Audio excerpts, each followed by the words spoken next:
तो बच्चों, जैसे हमने रेजिस्टेंस का कॉम्बिनेशन पढ़ा था, उससे पहले कैपेसिटर्स का कॉम्बिनेशन पढ़ा था, ठीक ऐसे ही आज हम लोग सेल का कॉम्बिनेशन पढ़ेंगे कि सेल्स को हम किस तरह से जोड़ेंगे। तो ये भी तीन तरह का होता है। पहला होता है सीरीज कॉम्बिनेशन। तो आज हम लोग इसमें कॉम्बिनेशन ऑफ सेल्स में सिर्फ सीरीज और पैरेलल पढ़ेंगे, और जो एक मिक्स्ड वाला होता है उसको हम नेक्स्ट वीडियो में देखेंगे, क्योंकि उसमें कुछ मैथमेटिकल पोर्शन भी होता है। तो सीरीज में हम लोग क्या करेंगे, जैसे मान लीजिए आपके पास एक सेल है E1 और इसका रेजिस्टेंस है R1, ठीक है। तो इसका तरीका यह है कि आपके पास जैसे सेल हुई, एक प्लस टर्मिनल है, इसका माइनस हो गया। इसी तरह से और भी सेल होगी, एक प्लस एक माइनस। तो क्या करना है, इस तरह से जोड़ना है, माइनस को प्लस से इस तरह से कॉम्बिनेशन बनाना पड़ता है, ठीक है ना। फिर अब ये है, इसके बाद आपकी एक और प्लेट आई, माइनस प्लस। तो आप अब इसको इधर जोड़ लेंगे।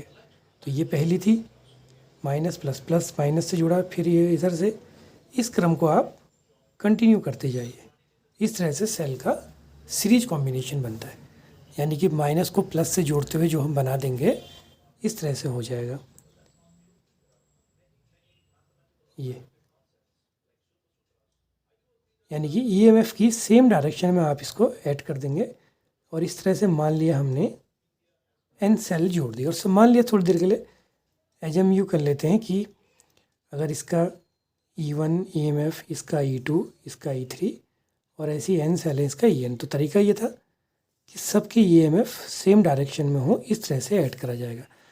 तो अब अगर आप देखें, सबकी ईएमएफ सेम डायरेक्शन में है, और मान लिया इसको हमने किसी एक्सटर्नल रेजिस्टेंस से कनेक्ट कर दिया, तो जो रिजल्टेंट ईएमएफ हो जाएगा, अब क्या है, सबके ई सेम है, तो E1 plus E2 plus E3, last तक ये हो गया EN, ठीक। तो ये जो सीरीज कॉम्बिनेशन है, यही जो हम बैटरी शब्द यूज करते हैं, तो बैटरी यही हुआ, सीरीज कॉम्बिनेशन ऑफ सेल्स हो गया। तो इस तरह से तो उनकी ईएमएफ जुड़ गए। अगर सपोज करो इसमें से हम इस लास्ट वाली सेल को अपोजिट जोड़ देते, है ना, अगर ये मान लें कि इस सेल को हमने अपोजिट जोड़ दिया होता, तब क्या होता, ये लास्ट वाला माइनस हो जाता, तो वो अब घट जाता, ठीक है। तो फिलहाल सीरीज कॉम्बिनेशन में ऐसा नहीं होता है।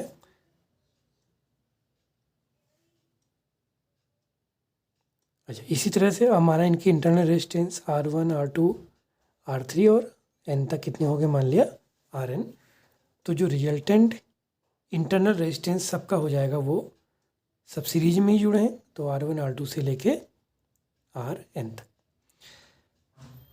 अच्छा, अब अपनी सुविधा के लिए ये मान लेते हैं तो कि ये मान लिया कि सारे जो सेल हैं, इनके जो ईएमएफ हैं, जो अभी हमने डिफरेंट लिए हैं, मान लिया कि ये सब E के इक्वल मान लिए। तो अब अगर आप रिजल्टेंट E की बात करेंगे, तो E प्लस E से लेके N तक E हो गया, तो ये N जुड़ गए, तो रिजल्टेंट हो गया N।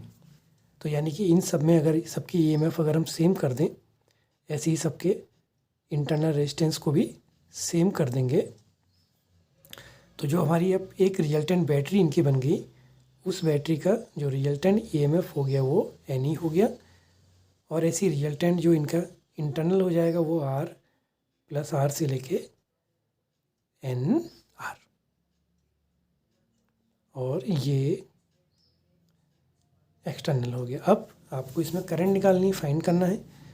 तो current I is equal to क्या होता था, रिजल्टेंट ईएमएफ जो हो गया NE upon resultant internal resistance पर एक्सटर्नल। इसके लिए फॉर्मूला था E effective upon R equivalent plus internal resistance.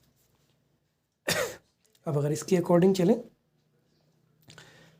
तो ये इसके लिए फॉर्मूला बन जाता है सीरीज कॉम्बिनेशन का। इसके बाद इसमें मैक्सिमम मिनिमा की अगर हम बात कर लें, ये मान लें कि अगर R इसका ऑलमोस्ट इन बैटरी का इंटरनल रेजिस्टेंस अगर 0 मान लें, तब उसके इसमें फॉर्मूला बन जाएगा एन ई अपॉन आर। उस केस में करंट यहाँ पर अधिकतम हो जा रही है। और इसी में मैथमेटिक्स लगा के अगर आप करना चाहें कि अगर n टेंडिंग टू इन्फिनिटी हो जाए तब उस केस में क्या बनेगा, करंट को के लिए formula N E upon N R plus R, थोड़ा मैथमेटिक्स लगा के ये बन जाएगा N E upon N common ले लें, R plus R upon N, तो ये दोनों cancel, N tending to infinity लगा लेते हैं, एन इन्फिनिटी करेंगे तो ये पार्ट 0, तब उस केस में I equal to E upon R. ठीक है ना, तो इस तरह से भी फॉर्मूला बन सकता है। ये तो सीरीज कॉम्बिनेशन का फॉर्मूला बना।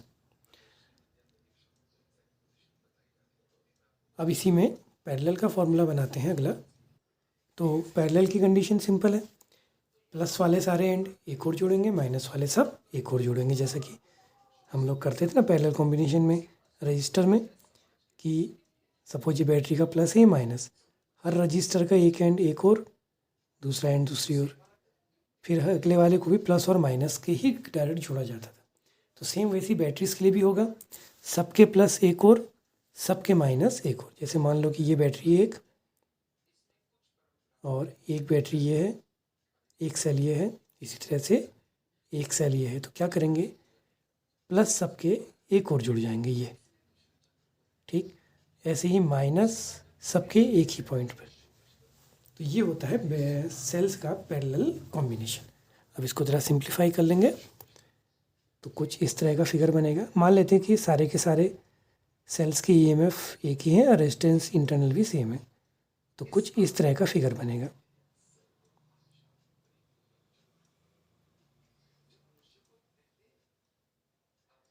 तो इसमें करंट आपकी वन डायरेक्शन में आएंगे ना सबके थ्रू, इस तरह से इसको जोड़ा जाएगा। ये तो इस तरह से मान लिया कि नीचे को ऐसे, जैसे उसमें हमने एन सेल जोड़े थे तो यहाँ रो बन रही है, तो मान लिया नीचे को एन रोज हैं, इस तरह से ये लास्ट वाला हो गया मान लिया, और ये आपका एक्सटर्नल किसी रेजिस्टेंस से इस सर्किट को जोड़ दिया। तो अब पैरेलल की जैसे कि प्रॉपर्टी होती है कि अगर आप यहाँ पर कोई वोल्ट मीटर लगा दें अगर इस एंड के बीच में इस तरह से, तो वो क्या शो करेगा, जितनी वोल्टेज होगी, और जितनी वो सब इसी पॉइंट के बीच में, तो इसके अक्रॉस भी वोल्टेज उतनी होगी, यहाँ भी उतनी होगी, यहाँ भी उतनी होगी, सेम वोल्टेज को शो करेगा। और वो वोल्टेज कितनी होती थी, V equal to E minus I. तो पैरेलल में वोल्टेज सेम हो जाती। तो जो आपका नेट ईएमएफ हो जाएगा इनका सारी सेल्स का, वो ई ही रहेगा, आपकी बार बढ़ेगा नहीं। हाँ रही, जो नेट इंटरनल रेजिस्टेंस होगा वो अब की बार बदल जाएगा। क्यों, क्योंकि सेल से पैरेलल में जुड़ी है तो उसमें चेंज आएगा। तो मान लिया कि नेट इंटरनल आर डैश मान लिया, तो 1/R, 1/R plus 1/R plus 1/R, और ऐसी एन रोज हैं, तो ये n/R, तो R dash is equal to R/N। अब हमारी जो करंट आ जाएगी वो वही नेट ईएमएफ ई हो गया, नेट इंटरनल रेजिस्टेंस R/N और एक्सटर्नल R मान लिया। तो ये पैरेलल का फॉर्मूला आ गया। अब इसमें भी कंडीशन डाल सकते हो आप, अगर n टेंडिंग टू इन्फिनिटी हो जाए, n को इनफाइनाइट कर दें रोज को, तो ये ई ऐसे ही रहेगा, R/∞ 0, तो फॉर्मूला बन गया E/R। ऐसा भी कर सकते हैं, और चाहे तो n का एलसीएम लेके एक नया फॉर्मूला भी बन सकता है। ये ऊपर चला जाएगा n, तो NE/R प्लस NR, ये फाइनाइट के लिए हो गया। और ये कब लगेगा, जब इनफाइनाइट। तो सीरीज में इनफाइनाइट का फॉर्मूला क्या आया था, I इक्वल टू E/इंटरनल रेजिस्टेंस के स्मॉल r के इक्वल आया, यहाँ पर कैपिटल R के।